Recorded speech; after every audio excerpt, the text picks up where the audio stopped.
Over thinking issue ഉള്ളവർ ഏറ്റവും കൂടുതൽ ഫേസ് ചെയ്യുന്ന പ്രശ്നം എന്ന് പറയുന്നത് ഇവർക്കിത് സ്റ്റോപ്പ് ചെയ്യാനും പറ്റില്ല, ഇതിൽ നിന്ന് പുറത്തോട്ട് വരാനും പറ്റില്ല. കേൾക്കുമ്പോൾ വളരെ സിമ്പിളാണ്, നമുക്ക് ചിന്തിക്കാണ്ടിരുന്നാൽ പോരെ എന്ന് ചോദിക്കാം. പക്ഷേ ഇവര് ശരിക്കും ഒരു ലൂപ്പിൽ പെട്ട പോലെ ആയിരിക്കും.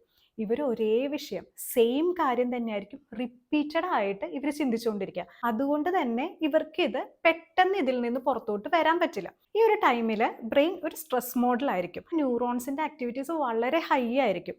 അതുകൊണ്ടാണ് ഇവർക്ക് ഇത് പെട്ടെന്ന് സ്റ്റോപ്പ് ചെയ്യാൻ പറ്റാത്തത്. നമുക്ക് ചെയ്യാൻ പറ്റുന്ന ഏറ്റവും നല്ല കാര്യം എന്ന് പറയുന്നത് ഇതൊന്ന് സ്ലോ ഡൗൺ ചെയ്യാം. അതിന് നല്ലൊരു മാർഗ്ഗമാണ് ഗാബ.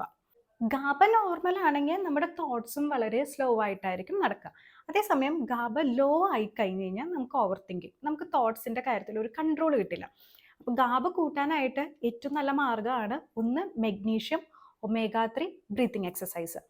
അതിൽ മെഗ്നീഷ്യം എന്ന് പറയുന്നത് നമുക്ക് ഫുഡിലൂടെ തന്നെ കിട്ടാവുന്നതേ ഉള്ളൂ. നമുക്ക് നട്ട്സ്, സീഡ്സ് വളരെ നല്ലൊരു ഓപ്ഷനാണ്. ഒമേഗ 3 ആണെങ്കിലും നമുക്ക് ഫിഷ് ഒക്കെ വളരെ നല്ലൊരു ഓപ്ഷനാണ്. നമുക്ക് ഭക്ഷണത്തിൽ നന്നായിട്ട് ഇൻക്ലൂഡ് ചെയ്യാൻ പറ്റും. ബ്രീത്തിങ് എന്ന് പറയുന്നത് നമ്മൾ വളരെ സ്ലോ ആയി ഇൻഹെയിൽ ചെയ്തുകൊണ്ട്, അതായത് ഒരു 5 സെക്കൻഡ് കൊണ്ടൊക്കെ വളരെ സ്ലോ ആയിട്ട് ഇൻഹെയിൽ ചെയ്ത് അത് കുറച്ച് സെക്കൻഡ് ഹോൾഡ് ചെയ്തതിന് ശേഷം വളരെ പതിയെ ഒരു 5 സെക്കൻഡ് എടുത്ത് തന്നെ എക്സെയിൽ ചെയ്യുക. അപ്പോൾ ഒന്ന് ആ ഒരു ന്യൂറോൺസിന്റെ ആക്ടിവിറ്റീസ് ഒന്ന് സ്ലോ ഡൗൺ ചെയ്യാനായിട്ട് ഈ 3 കാര്യങ്ങൾ വളരെ ബെസ്റ്റാണ്. പിന്നെ മെഗ്നീഷ്യം എന്ന് പറഞ്ഞതുകൊണ്ട് തന്നെ ഒരിക്കലും സപ്ലിമെന്റ്സ് അല്ല പറയുന്നത്. സപ്ലിമെന്റ്സിൽ തന്നെ ഒരുപാട് കാറ്റഗറീസ് ഉണ്ട്. അപ്പോൾ ആ ഒരു പല കാറ്റഗറീസിനും പല ഫങ്ഷൻസ് ആണ്. അപ്പം അത് ഒരു ഡോക്ടർ പറഞ്ഞാൽ മാത്രം എടുക്കേണ്ട ഒരു കാര്യമാണ്. ഭൂരിഭാഗം ആൾക്കാരും എങ്ങനെ ഓവർ തിങ്കിങ് സ്റ്റോപ്പ് ചെയ്യാമെന്നായിരിക്കും ഇവർ ഏറ്റവും കൂടുതൽ ആലോചിക്കുക.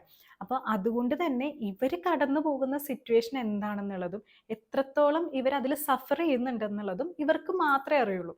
സോ നമ്മൾ അവരുടെ അടുത്ത് പോയിട്ട് ചിന്തിക്കാണ്ടിരുന്നാൽ പോരെ, ഇതൊക്കെ ഇത്ര പ്രശ്നമാണോ എന്നുള്ളത് ചോദിക്കുന്ന ഫസ്റ്റ് സ്റ്റോപ്പ് ചെയ്യുക.